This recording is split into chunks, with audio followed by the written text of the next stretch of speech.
Inspired by our many years partner and friend from Germany, Professor Friedhelm Schwenker from the University of Ulm, as a keynote lecture, Deep Learning Architectures in Emotional Artificial Intelligence. You are welcome, Friedhelm. Thank you very much, Eugene. Yeah, we know each other for a long time, maybe 10 years or so. Thank you very much for this kind invitation to give this lecture in the morning today. Thank you very much for listening. Thank you very much for joining this talk. Today, I would like to discuss a little bit on my research topics. So my research topics are in, I would say, of course, I'm from the Institute of Neural Information Processing. So neural networks are my, I would say, my core research interest. But I'm always looking for applications. Yeah, I must say my background is mathematics. So I've studied, did my diploma and doctoral thesis in applied mathematics, functional analysis and approximation theory then later. And therefore I came to the artificial neural networks research field because it, when I started in the 90s,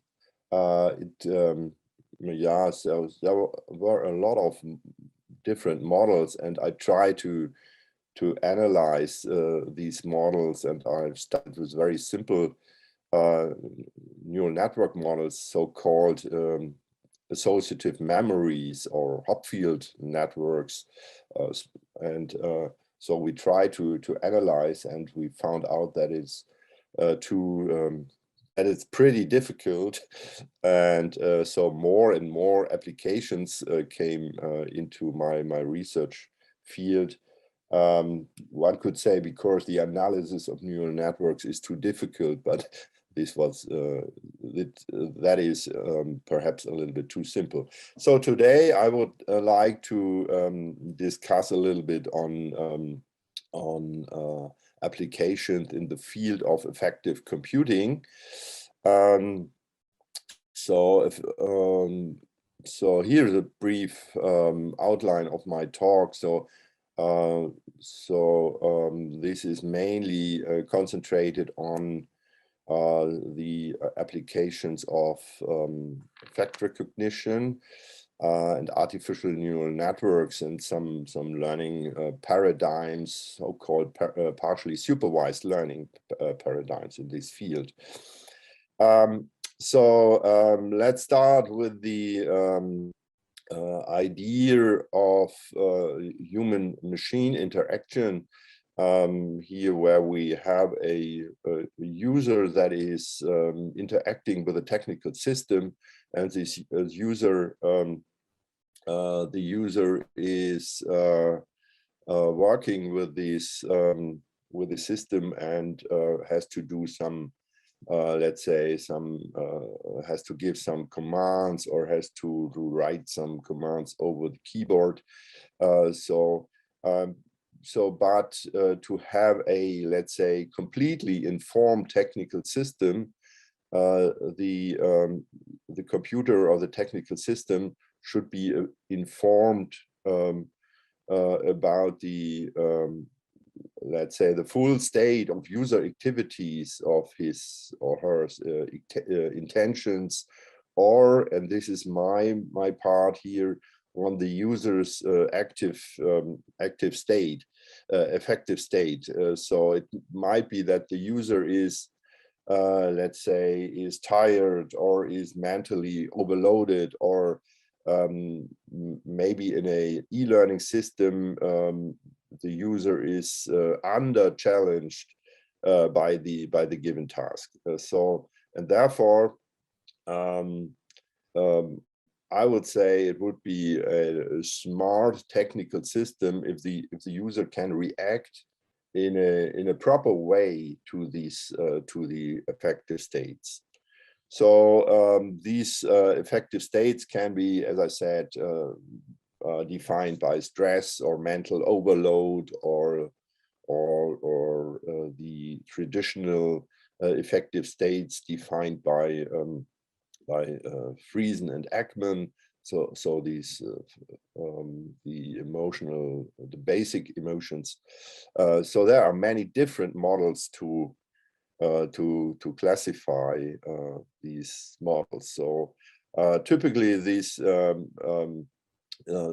systems, I would say these e-learning system could be a good idea to implement these effective state recognition. I think I must change this a little bit. Oh, this is better. So these human affective states is expressed in many modalities. So the face recognition, or the facial expressions and the speech, I would say, is are the channels that are typically investigated, but also body movement are of interest, head movements, or let's say action with the hands or arms. These are important, and also biophysiological parameters like the EEG or EMGs from let's say here from the neck, so showing stress and so on, or blood pressure, all these kinds of measurements. It is not easy to classify these affective states. So also from a medical or psychological point of view, these affective states cannot be described in an easy way, let's say by a set of 100 or 200 if then else rules, and then it would be easy to classify the affective states of the state of a human. These affective states are typically multimodal. They are hidden for the investigation of a psychologist or so.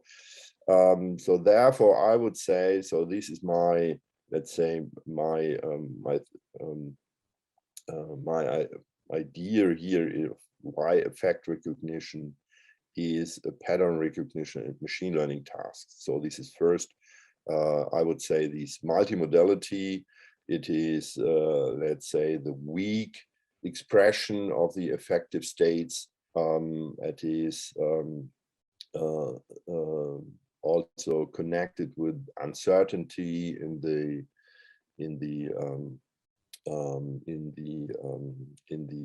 signals. Here's a typical situation. Oh, sorry.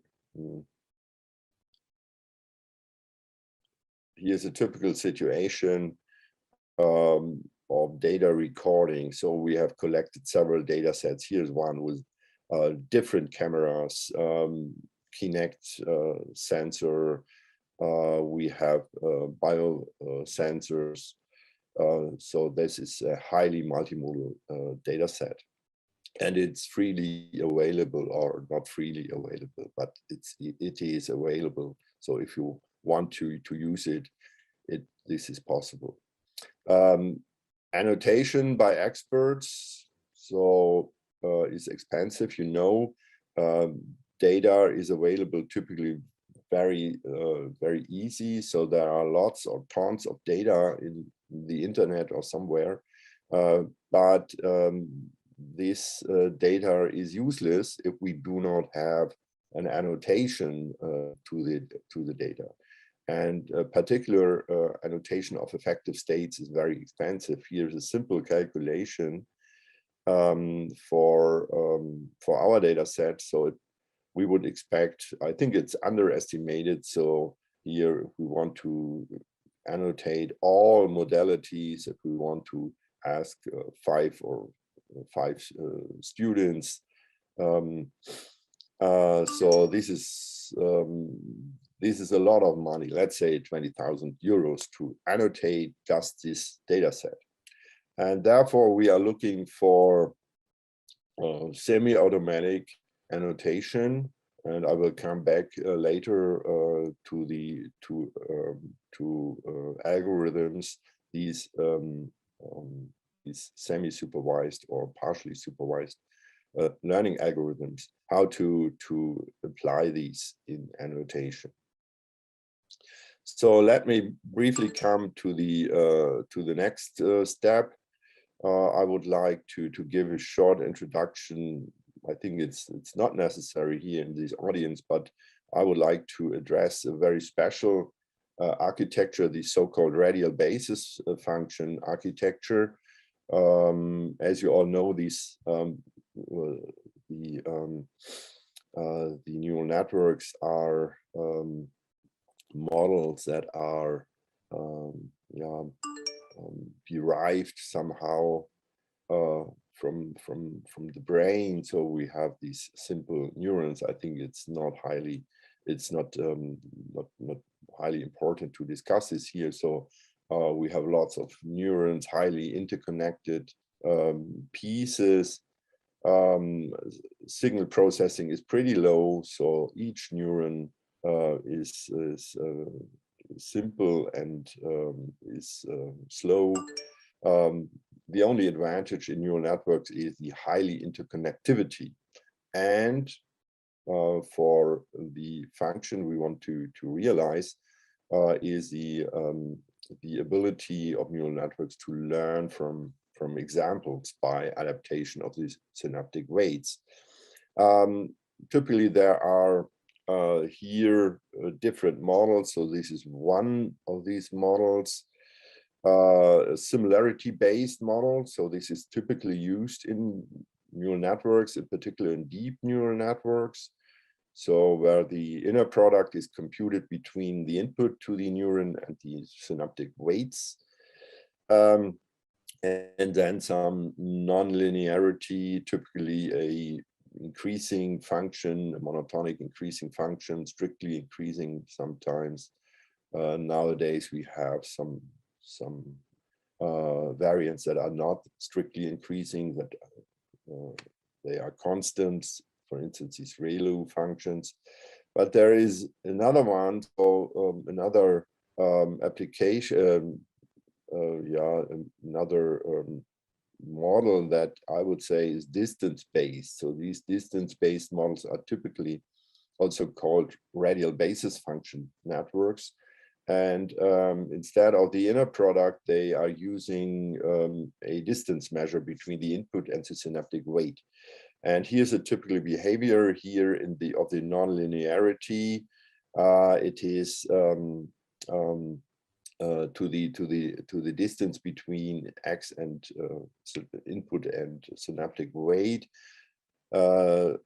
Again, a function, a nonlinear function is applied, but the behavior of this function is similar to the Gaussian bell, or to a bell-shaped function where the neighborhood is integrated, and outside these neighborhood, the activity is suppressed. So this is, I would say, more a local model instead of the other, which is then more a global model. Okay, so, and learning in these neural networks are typically used here, defining a cost function, presenting data, and that's it. And for radial basis function, we have this architecture. This is here given in a single hidden layer architecture. And there is not much work about deeper radial basis functions, but we have done some work during the last year and found some ideas how to realize this in deep learning as well. Not published at the moment, do it. But in principle, we have this type of network, and this could be also used in a deeper setting. And radial basis function networks are very flexible in learning. So we have different types of learning paradigms. So one way is to do it in a single phase. So this is typically done. For instance, the so-called support vector learning is a one-phase learning situation where the whole data is used here, and then only the output layer is trained. So this is a disadvantage, of course, of one-phase learning. But as you know, this support vector machine approach is very strong. So it is a one-phase learning setting. So the first layer is just is realized by the full data set, and then the support vector optimization approach does some sort of selection of the input data. So instead of moving the parameters in the feature space, this is a selection process in the input data space. So anyway, so more common is the two-phase learning, where some sort of clustering is done in the first phase, and then some approximation approach, typically pseudo inverse matrix approach is then used. And then, of course, one could also train the full architecture then using a third phase, a backpropagation phase, to the radial basis function networks. So this could be seen as a disadvantage, because the RBF must be trained, or should be trained, in two phases: first fixing the input layer, then the hidden layer, and then the overall training. But this is always also a chance. If you have just the limited resources, you could train an approximation to the full network. Anyway, so this is just one idea to realize a neural network. So there are, of course, many others. So we have recurrent networks, kernel methods, and so on. So I think you are familiar with all these types, convolutional neural networks. We also are using these type of convolutional neural networks in different settings. So not only for vision problems, but also for speech problems. Typically, the data is then transformed from the time domain to the spectral frequency domain, and then convolutional neural networks can also be used to the spectrogram. So this is one important model that can be used to do feature learning. So given a specific task, so the relevant features can then be learned from the raw data.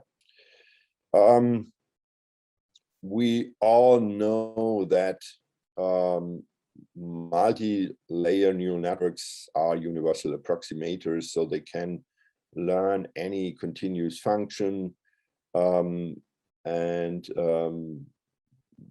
we only need, so to say, enough data to train them. Here is a simple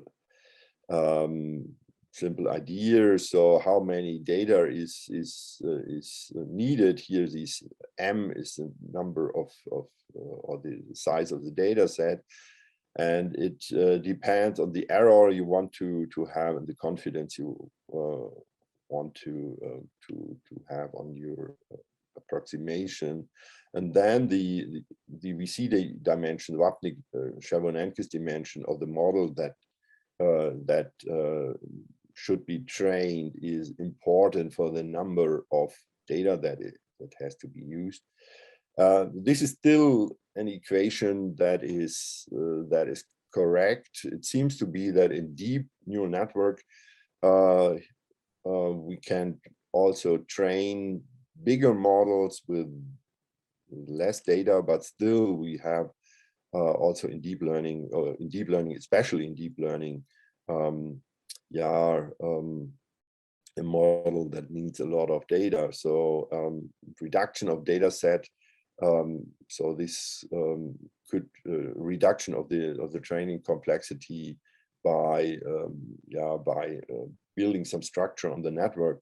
So so this could be important. So maybe another idea could be we should use deep instead of shallow networks. So to have then the option to train these networks, let's say first in the deeper layers, and then we can put on top layers that are retrained on the pre-trained data, or we could also use unlabeled data. So these are maybe some ideas to overcome these complexity bounds. Next, I would like to come to information fusion, the idea of, let's say, structuring the network. So in our application of multimodal effect recognition, we have the situation that we have different sensors. These different sensors may be vision, audio, and so on. And typically we use then several feature extraction schemes. So this could be, let's say, a fixed scheme, let's say mel frequency, coefficient, feature extraction in audio, or it could be some edge or edge detectors in vision. But this could also be a convolutional neural network that is trained on the given task. So we have these feature extraction modules for our different sensor modalities, and then finally we need here some fusion, some combination of these different channels to come to the overall decision. This can be done in several architectures. Here are just 3 of them.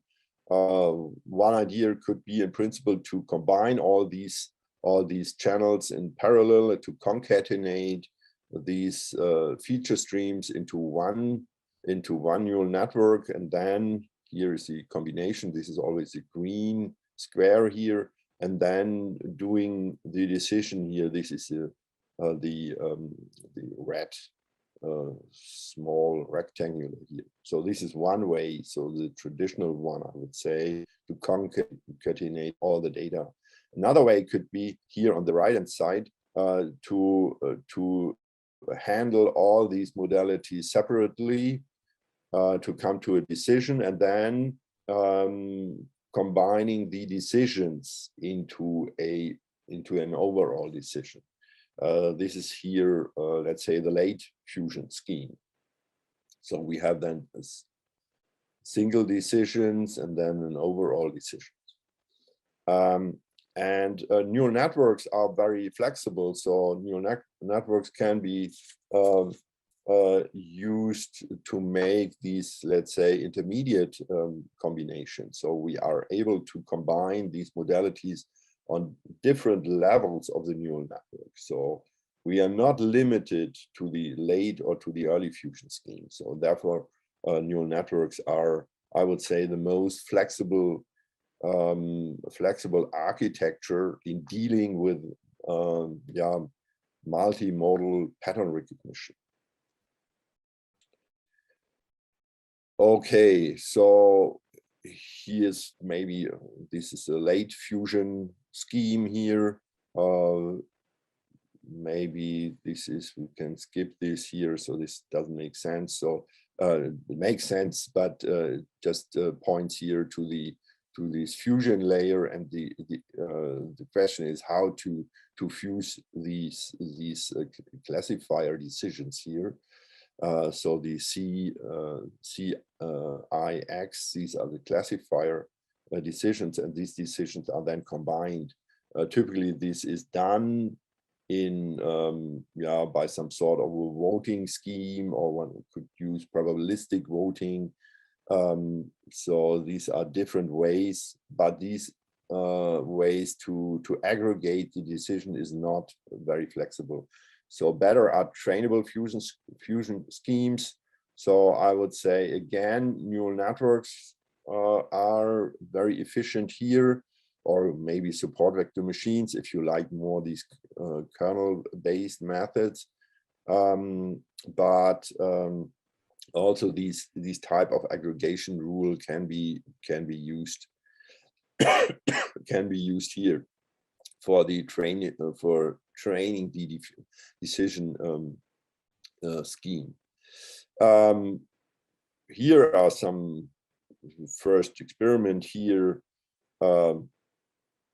combining video, audio, and another two biophysiological data streams. So the ECG, so I think this is very common, and electrodermal activity. So this is the skin conductivity in principle, and this is a very strong indicator for stress or something like this. And so this could give a could be used here. And we did it in a challenge. This was an international challenge. It's published here some years ago. And here's more or less our results. So this is here part of the testing set. The prediction is the red one, and the ground truth is the blue line here. And of course, it doesn't fit very well, but it's not so bad. So, and here we have a study here on the different features. And here we are using the concordance correlation coefficient. So in principle, it is a correlation coefficient of the output and the ground truth. So this is a regression task. It's not a classification task. And here, in principle, we found that the combination of all of these is significantly stronger than the single challenge channels. Here we studied early fusion, late fusion, with trainable and fixed schemes, and here the fixed schemes was very simple. It shows the strongest classification rate, and we tested for the arousal and for the valence. So we have a two-dimensional emotional model. So first is arousal, so of the participant, and then the valence is positive or negative. And in principle, I would say the only result is, or the strongest result is that the fusion is significantly better in arousal and valence than the single channels. Sorry. So you may observe that the numbers are pretty slow, small. I said that the numbers are correlation coefficients, so one would expect numbers in close to 1, maybe 0.9, but here we are in the best case 0.6. So this is, let's say, the uncertainty of the overall overall task.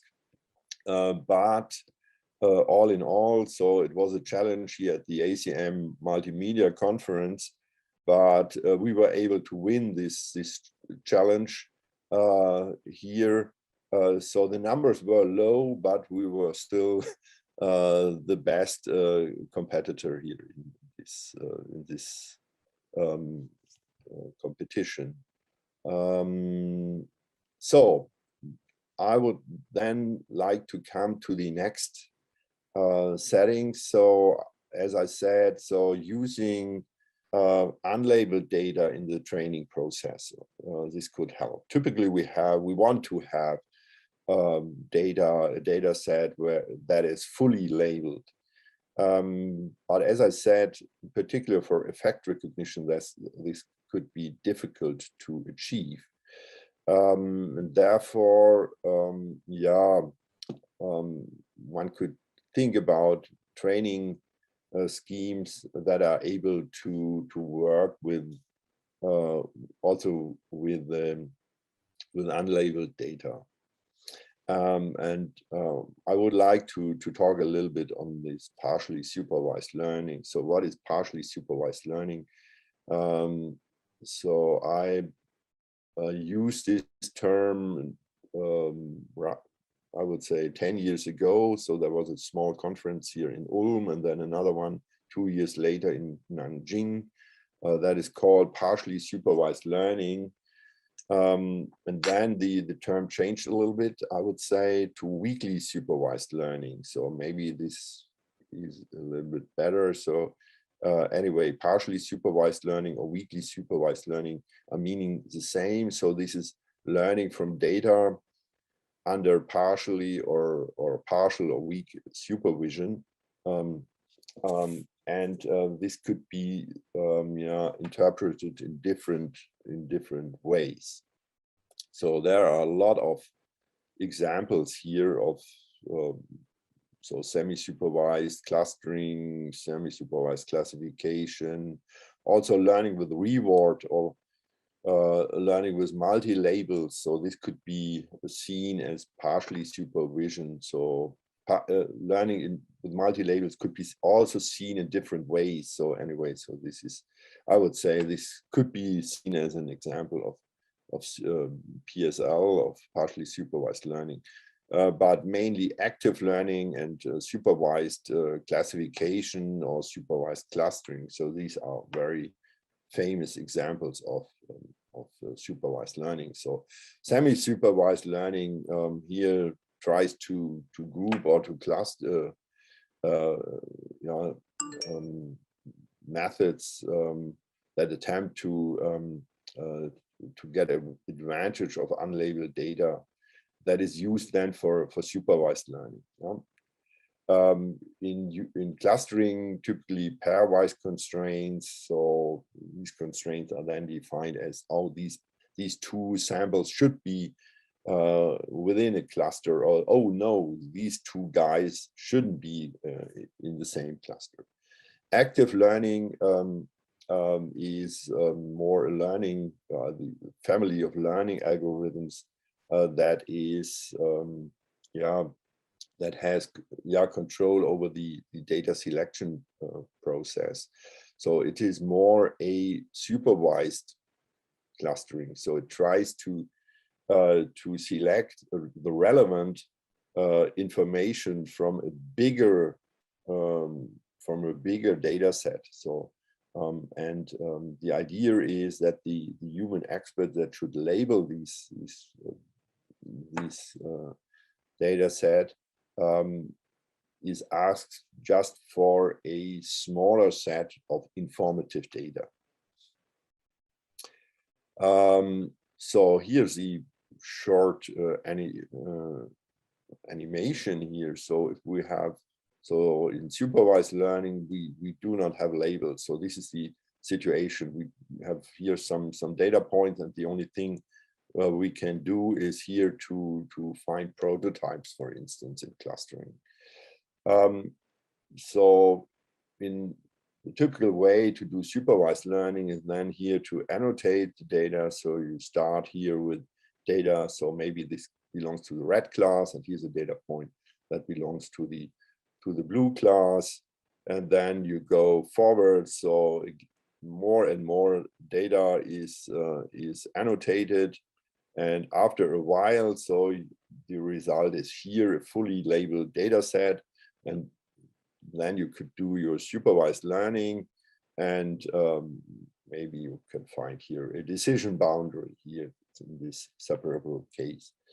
Now the question is, how can we reduce these annotation costs? So let's say starting again with this initial setting where we have one data point per class annotated. So one could try with semi-supervised learning. So maybe we have a small, very, very small fraction of the data that is labeled. Then we can use a very simple decision function, maybe here linear one, to separate these, or to could be overlapping, but anyway, we could do some supervised learning. And then we have this situation here, the decision boundary.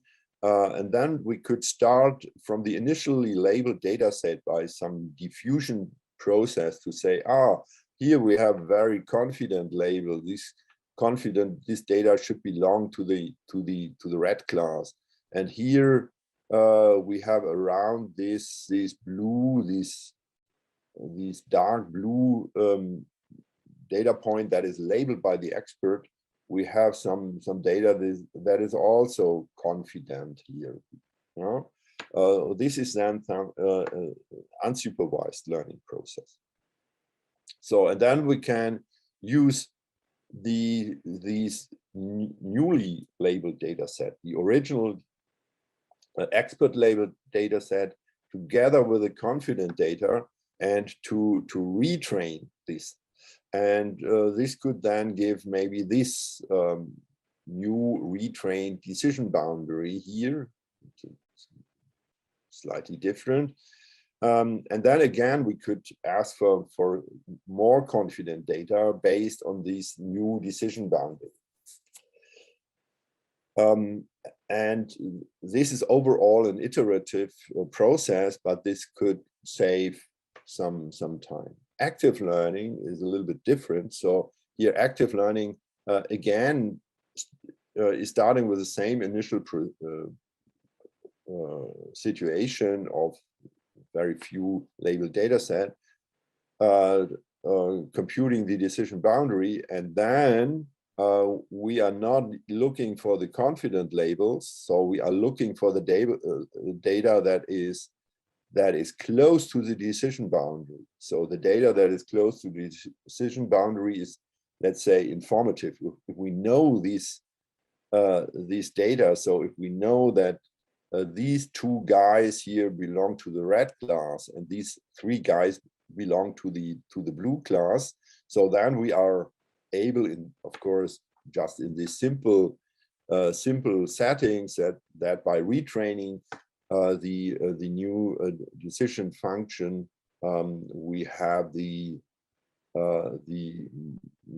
decision function that is close to the decision function of the supervised setting, where we have annotated the full data set. And this is the idea of active learning. The idea is to do a selection process on the full data set, to ask for the informative data, and then to ask the expert only for this informative data, and the rest, maybe these guys here, these can be left unlabeled. So we do not need these labels for this data. Here is a result on an experiment with the support vector machine. The ground truth is here, let's say here, this one here, these are two different participants in our data set. So some experiments show, here this experiment is a little bit strange. we try to find it out what happened here, but this is just a an example that cannot be explained. This is just a setting that is, I would say, this is an example that is produced by chance. But here the others are very typical, show very typical behavior, so that we are able to start to get the performance of the fully trained setting, that is a dotted line here, by using maybe here in this setting we are, let's say, in the region of 15%, or somehow here maybe a little bit more, so that we can reduce the data by using this active learning process, the data annotation process, by using this active learning process significantly. Another point is that sometimes we have a situation that is like this. So we have data that's data set that are partially labeled, and some of the data here, these guys here, these are fuzzy labeled. So we do not know, so does it belong to the red or to the blue class? So this is some mixture class. So we have this fuzzy labeled setting. And the question is, what can we do with this data? And yeah, some time ago, when we researched on support vector machines, we try to extend this approach to the fuzzy labeled support vector machines. Here is some. This can be easily done. So fuzzy labels can be incorporated here in the Lagrange function and in the overall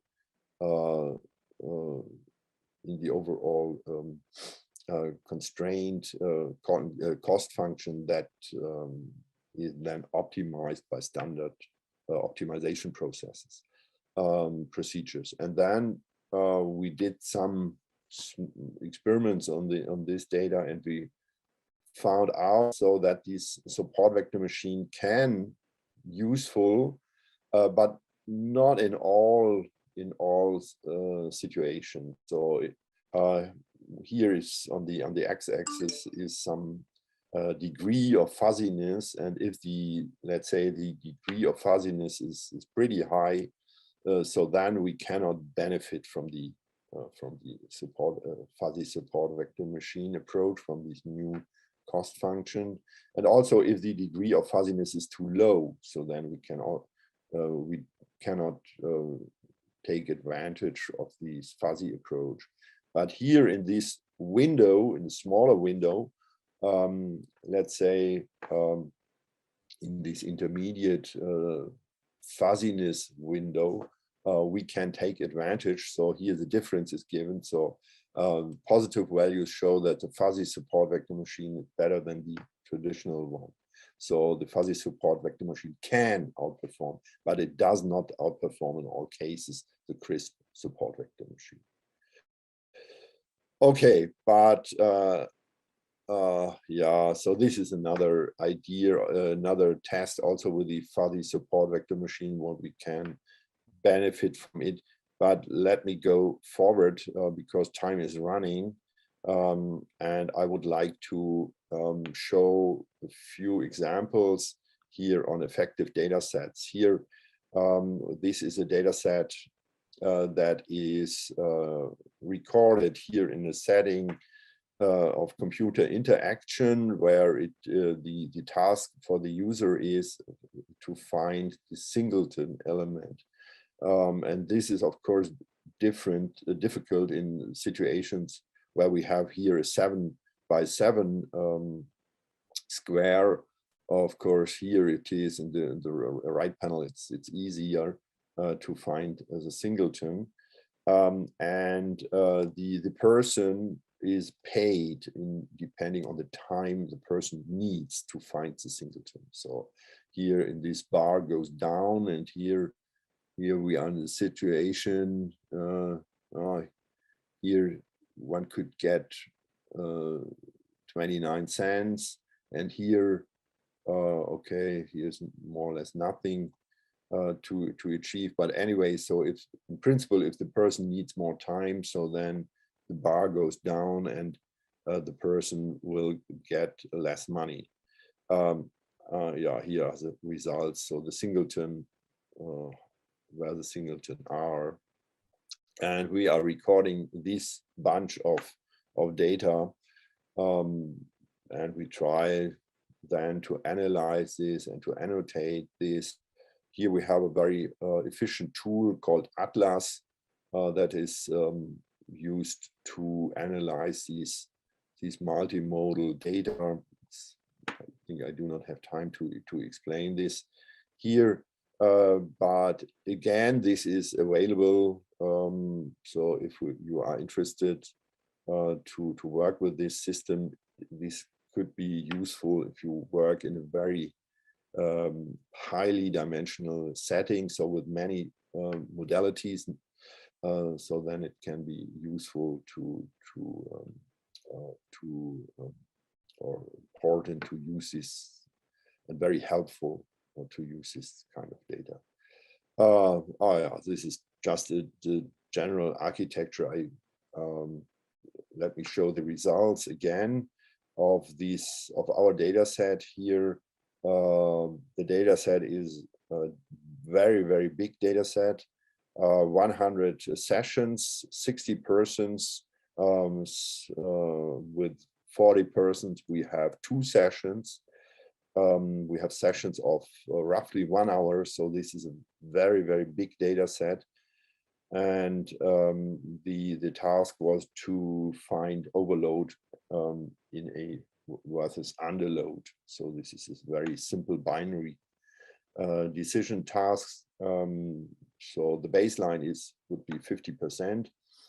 And we did several tests here for the different modalities. We did a test, an individual test where the classification is limited to a person. And then we did the inter-individual test. So this is also called leave one subject out. So we have an independent test person, and you can see easily a big gap between the individual numbers here and the inter-individual numbers. So this is not a surprise, because these overload, underload, this is a very individual state. So, and this is not, let's say, uniform over all persons. You know, so, but one can again observe that combination of all of them. Here we tried different schemes here to combine these modalities. Also, the way how to combine is important, of course. Another interesting setting is here the recognition of pain. So this is interesting, and this, I would say, is more important in the medical application. So this is a recognition of pain, maybe in a post-operative scenario in the intensive care unit. So where people have this pain, typically have strong pain, but they cannot say that they have pain. So typically they are they are not able to say their needs and so on. So this is a situation where an objective way to measure pain is an important way to work with these persons. And we are using this we are studying this in a setting where in a lab setting where a person here gets some pain. So the pain elicitation is done by some heat stimulation. Here is the so heat stimulation unit here. And we have, again, more or less the same setting as in effect recognition, using the same number of potentials. Again, video, audio. So audio is more or less the breathing, the audio modality of breathing. And here this shows here a typical outcome. Here we have the different elicitation situations. So we have red for high pain, we have green for lower pain, and yellow. And then here we have the measurements. Yeah, here again, so this is, I would say, it's redundant here a little bit more.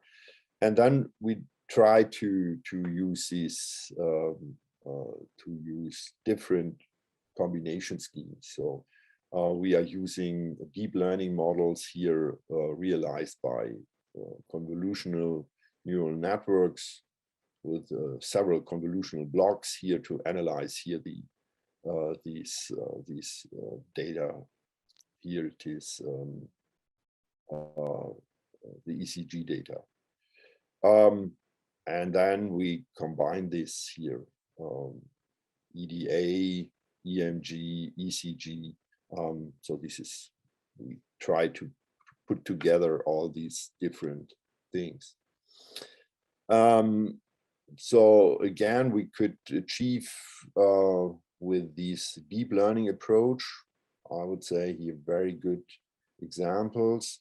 You may observe here this high standard deviation. So this is a standard deviation between the persons. Typically, this is not recorded here in the previous work by the other studies, but this, I think this is very important to see that we have this high variance between different people. We are testing, we are still working in this. So here also autoencoder architectures are used to train latent spaces of the overall feature spaces. So this comes then to this intermediate situation. Again, we can here see that using these shared or gated representation can achieve slightly better results than simply just concatenating the data set. So these are small changes. So this is typically not a big performance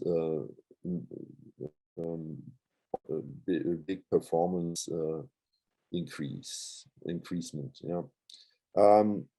Temporal combination is also efficient here, very efficient in this setting. So in the pain recognition setting, so recognition of temporal combination of the classification results over here the time is a minute. So here I think 10 minutes. And if we have just 1 minute, so typically there is one pain event, so then we are pretty low. But if we have a longer setting, so then we typically have this setting that we can get a very confident classification of the pain event. And this is important to have it not let's say in the intensive care unit, so that we have a very confident decision that we can make a decision after, let's say, 5 or 6 minutes. Okay, that comes to the end. So I'm running a little bit out of time. So yeah, I've discussed some learning schemes of radial basis function networks.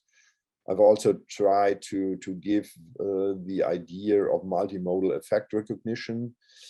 First, that effect recognition is highly multimodal, that we need these observation of a patient or a participant in these different modalities. I have also stressed the idea that annotation could be very expensive and that we need, I would say, interactive tools to annotate this data, let's say in a smart way. First, to find the informative data that is useful for our classification task, and not to annotate the data, let's say, from day 1 to day 100 of the data recordings. And then finally, I gave some results on the recognition experiments of effect and pain. And nowadays we are concentrating more on pain, I must say, because it is, I would say it is for applications, it is much more important. So that's all for now. Thank you very much, and I'm sorry for for running out of time. So, and I'm happy to ask questions. Thank you. Thank you very much, Friedhelm. It was a very impressive presentation. It's very much information and interesting items. Dear colleagues, who would like to ask a question? At least 2 questions we can ask. I mean, we have time. Hello, may I ask a question? Yes, sir. Okay, when we talk about machine and deep learning, usually we talk about generalized model. So we apply the same model for all cases. But as I think from applied point of view, different people have different thresholds for pain and so on. And it depends on some external factors. So in the morning, I feel pain much stronger than in evening and so on. So can we build a kind of parameterized model and change it based on some additional factors? Not only black box for all cases, but to add some parameters to adapt model.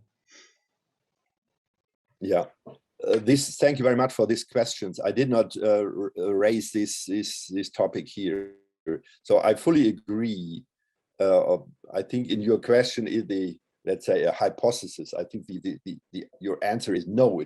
It is not possible, and I would believe that it is not possible, it is not possible to train a model that can be used for all, let's say, patients on the intensive care unit.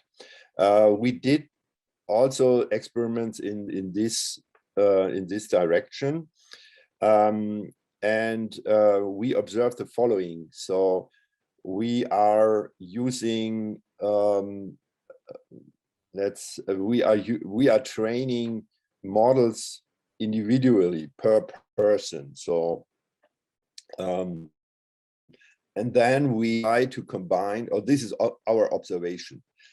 So in a setting of 90 people, so we have 90 subjects in the experiment, and we then build 90 classifiers, and then a new person is tested that is outside of these classification, and we observe the following, that it is not the best choice to use all models. Instead of this, it is much better to do some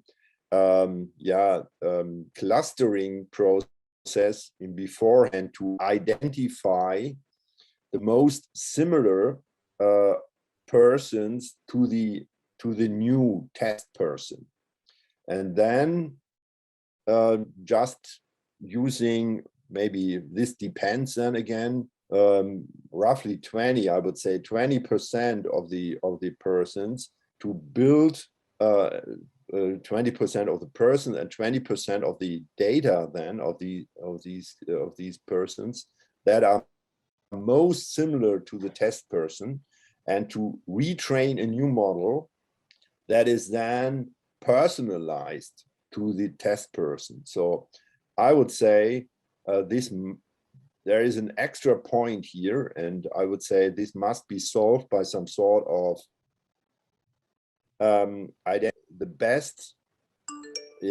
best fitting data to the test person. So there's an extra task, I would say, that must identify a part of the training set that fits to the new test.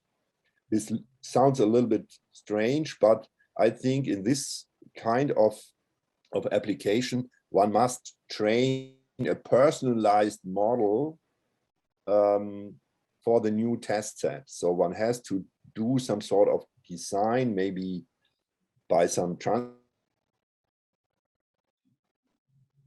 as we did within the multi-classifier approach, and then to collect the models that are the models that are pre-trained. So you must have the data, and you must have pre-trained models, and then you must have an extra scheme that can select the best fitting pre-trained models and the data that is associated to these models. And a new training process must be done for this new individual.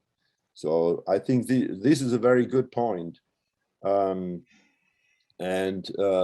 I would say this is a new way in medicine.